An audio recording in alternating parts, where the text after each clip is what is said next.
Hi guys and welcome back. So today I'm going to be showing you how to make a banana and chocolate chip bread. So let's begin.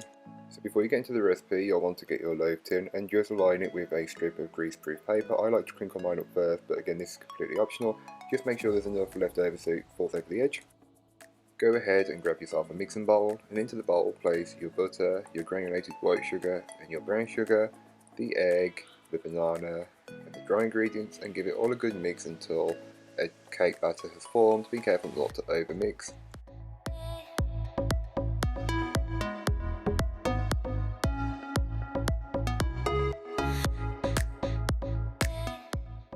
If the cake batter is looking a bit stiff, go ahead and add in some milk and mix that in until it's fully incorporated. You can then go ahead and scrape down the sides and the bottom of the bowl just to incorporate any bits that may not have been fully worked in from earlier on.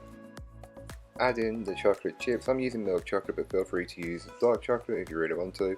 Then just fold them in using a spatula. This will help you control not to over mix the cake batter. Once they're fully incorporated, stop mixing. So now that your cake batter is done, you'll want to grab your prepared loaf tin and then pour in the banana bread batter directly into there and level it up as best you can. You can do this with a spatula or an offset palette knife, whichever works best for you. So once your cake batter is levelled out, you can then transfer the tin into your preheated oven and bake it up. All that information will be in the blog post, linked in the description down below. So once your banana bread is fully baked and cooled, you can then run a palette knife or a knife just down the edges, just to loosen it from the sides. As you can tell, I didn't butter mine, so if you are making this, butter your tin well. Remove it from the tin, and then you can go ahead and start to slice it up, or wrap it up if you're not going to eat it that day.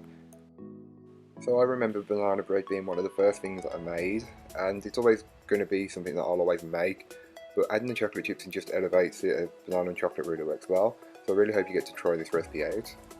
So thank you so much for watching. I hope you've enjoyed. If you did, don't forget to like, comment and subscribe for more from me, and I'll be back again next week with some more videos for you then.